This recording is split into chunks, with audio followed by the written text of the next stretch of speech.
श्री सीताराम चंद्राभ्याम नमः। सुंदरकांड 36वां सर्ग।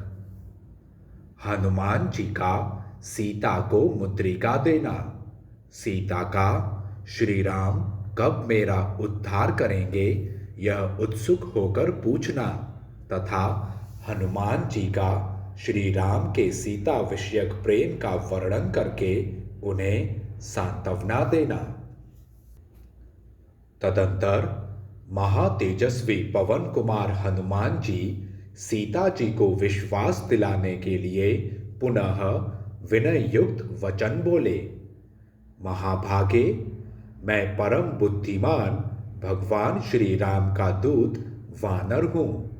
देवी, यह श्री राम नाम से अंकित मुद्रिका है, इसे लेकर देखिए। आपको विश्वास दिलाने के लिए ही मैं इसे लेता आया हूँ। महात्मा श्री रामचंद्र जी ने स्वयं यह अंगूठी मेरे हाथ में दी थी। आपका कल्याण हो। अब आप धैर्य धारण करें। आपको जो दुख रूपी फल मिल रहा था वह अब समाप्त हो चला है।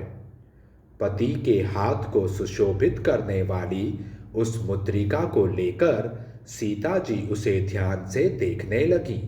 उस समय जानकी जी को इतनी प्रसन्नता हुई मानो स्वयं उनके पतिदेव ही उन्हें मिल गए हैं। उनका लाल, सफेद और विशाल नेत्रों से युक्त मनोहर मुख हर्ष से खिल उठा, मानो चंद्रमा राहु के ग्रहण से मुक्त हो गया हो। वे लजीली विदेह बाला प्रियतम का संदेश पाकर बहुत प्रसन्न हुई।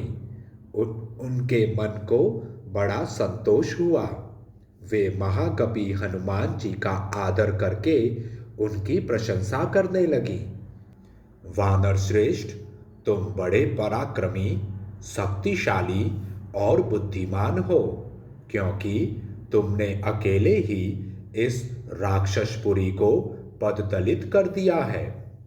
तुम अपने पराक्रम के कारण प्रशंसा के योग्य हो, क्योंकि तुमने मगर आदि जंतुओं से भरे हुए 100 योजन विस्तार वाले महासागर को लांघते समय उसे गाय की खुरी के बराबर समझा है, इसलिए प्रशंसा के पात्र हो।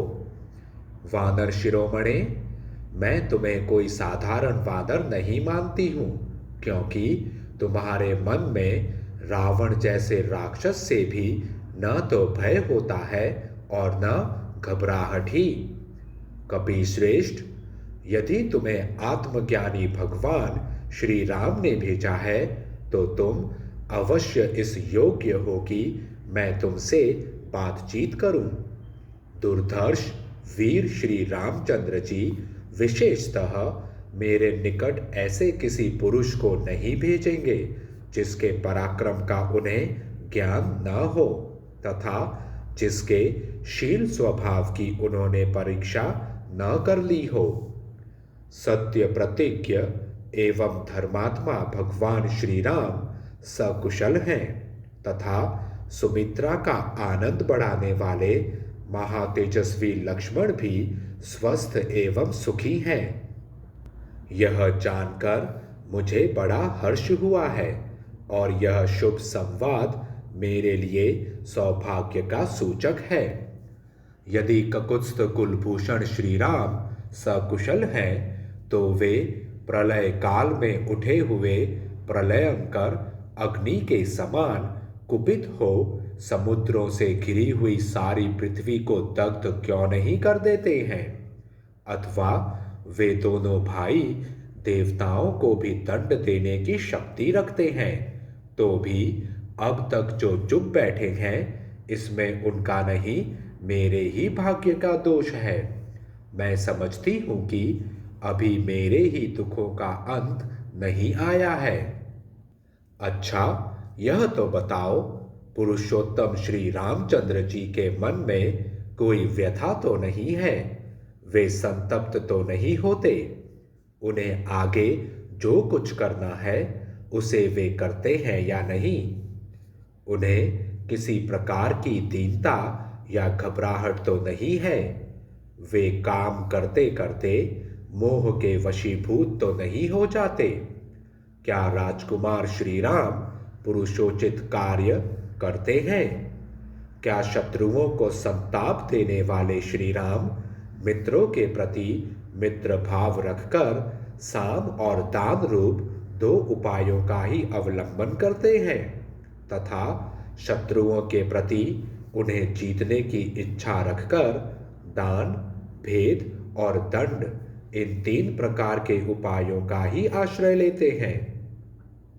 क्या श्री राम स्वयं प्रयत्न पूर्वक मित्रों का संग्रह करते हैं?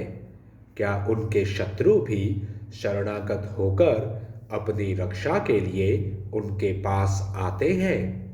क्या उन्होंने मित्रों का उपकार करके उन्हें अपने लिए कल्याणकारी बना लिया है? क्या वे कभी अपने मित्रों से भी उपकृत या पुरस्कृत होते हैं? क्या राजकुमार श्री राम कभी देवताओं का भी कृपा प्रसाद चाहते हैं, उनकी कृपा के लिए प्रार्थना करते हैं? क्या वे पुरुषार्थ और दैव दोनों का आश्रय लेते हैं? दुर्भाग्यवश मैं उनसे दूर हो गई हूँ। इस कारण श्री रघुनाथ जी मुझ पर स्नेहहीन तो नहीं हो गए हैं। क्या वे मुझे कभी इस संकट से छुड़ाएंगे? वे सदा सुख भोगने के ही योग्य हैं, दुख भोगने के योग्य कदापि नहीं हैं। परंतु इन दिनों दुख पर दुख उठाने के कारण श्री राम अधिक खिन्न और शिथिल तो नहीं हो गए हैं। क्या उन्हें माता कौशल्या, सुमित्रा तथा भरत का कुशल समाचार बराबर मिलता रहता है? क्या सम्माननीय श्री रघुनाथ जी मेरे लिए होने वाले शोक से अधिक संतप्त हैं? वे मेरी ओर से अन्यमनस्क तो नहीं हो गए हैं? क्या श्री राम मुझे इस संकट से उबारेंगे?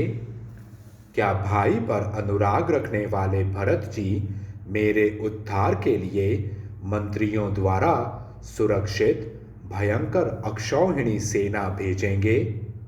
क्या श्रीमान वानर राज सुग्रीव दांत और नखों से प्रहार करने वाले वीर वानरों को साथ ले मुझे छुड़ाने के लिए यहाँ तक आने का कष्ट करेंगे? क्या सुमित्रा का आनंद बढ़ाने वाले शूरवीर लक्ष्मण, जो अनेक अस्त्रों के ज्ञाता हैं, अपने बाणों की वर्षा से राक्षसों का संहार करेंगे? क्या मैं रावण को उसके बंधु बांधवों सहित थोड़े ही दिनों में श्री रघुनाथ जी के द्वारा युद्ध में भयंकर अस्त्र शस्त्रों से मारा गया देखूंगी?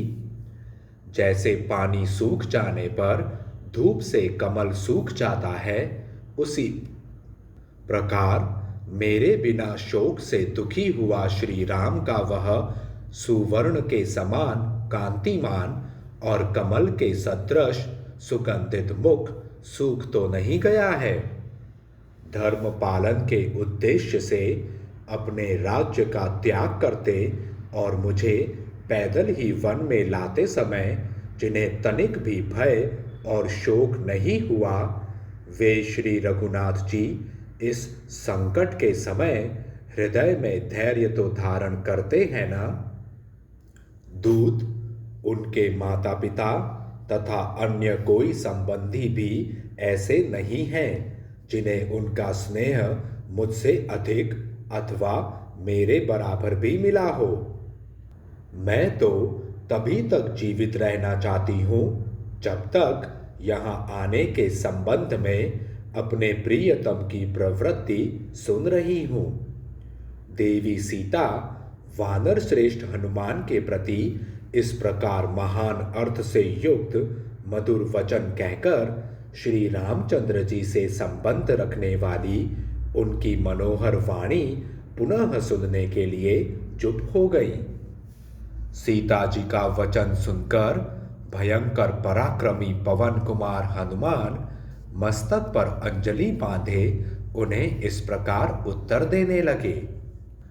देवी, कमल नयन भगवान श्री राम को यह पता ही नहीं है कि आप लंका में रह रही हैं, इसलिए जैसे इंद्र दानवों के यहाँ से सची को उठा ले गए, उसी प्रकार वे शीघ्र यहाँ से आपको नहीं ले जा रहे हैं। जब मैं यहाँ से लौट कर जाऊँगा, तब मेरी बात सुनते ही श्री रघुनाथ जी वानर और भालुओं की विशाल सेना लेकर तुरंत वहां से चल देंगे। ककुत्स्थ कुलभूषण श्री राम अपने बाण समूहों द्वारा अक्षोभ्य महासागर को भी स्तब्ध करके उस पर सेतु बांधकर लंकापुरी में पहुंच जाएंगे और उसे राक्षसों से सूनी कर देंगे। उस समय श्री राम के मार्ग में यदि मृत्यु, देवता अथवा बड़े बड़े असुर भी विघ्न बनकर खड़े होंगे, तो वे उनका सबका भी संहार कर डालेंगे। आर्ये, आपको न देखने के कारण उत्पन्न हुए शोक से उनका हृदय भरा रहता है, अतः श्री राम सिंह से पीड़ित हुए हाथी की भांति क्षण भर को भी चैन नहीं पाते हैं। देवी, मंदर आदि पर्वत हमारे वासस्थान है और फलमूल भोजन, अतः मैं मंदराचल, मलय, विंध्य, मेरु तथा दरदुर पर्वत की ओर अपनी जीविका के साधन फल मूल की सौगंध खाकर कहता हूँ कि आप शीघ्र ही श्री राम का नवोदित पूर्ण चंद्रमा के समान वह मनोहर मुख देखेंगी, जो सुंदर नेत्र, बिंब फल के समान लाल लाल ओंठ और सुंदर कुंडलों से अलंकृत एवं चित्ताकर्षक है। विदेह नंदिनी, ऐरावत की पीठ पर बैठे हुए देवराज इंद्र के समान प्रस्त्रवण गिरी के शिखर पर विराजमान श्री राम का आप शीघ्र दर्शन करेंगी।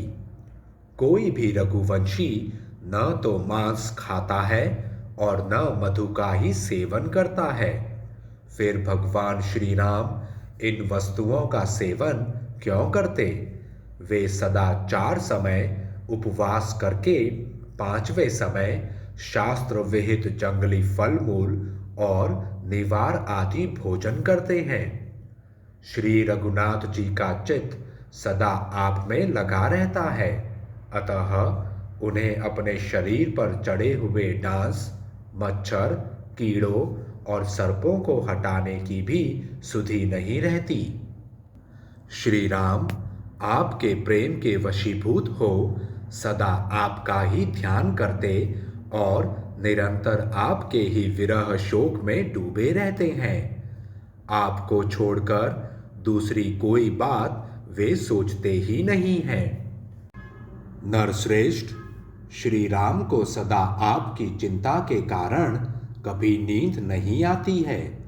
यदि कभी आंख लगी भी तो सीता सीता इस मधुर वाणी का उच्चारण करते हुए वे जल्दी ही जाग उठते हैं। किसी फल, फूल अथवा स्त्रियों के मन को लुभाने वाली दूसरी वस्तु को भी जब वे देखते हैं, तब लंबी सांस लेकर बारंबार हाँ प्रिय कहते हुए आपको पुकारने लगते हैं। देवी, राजकुमार महात्मा श्री राम आपके लिए सदा दुखी रहते हैं। सीता सीता कहकर आपकी ही रट लगाते हैं तथा उत्तम व्रत का पालन करते हुए आपकी ही प्राप्ति के प्रयत्न में लगे हुए हैं। श्री रामचंद्र जी की चर्चा से सीता का अपना शोक तो दूर हो गया, किंतु श्री राम के शोक की बात सुनकर वे पुनः उन्हीं के समान शोक में निमग्न हो गईं। उस समय विदेह नंदिनी सीता शरद ऋतु आने पर मेघों की घटा और चंद्रमा दोनों से युक्त अंधकार और प्रकाशपूर्ण रात्रि के समान हर्ष और शोक से युक्त प्रतीत होती थी।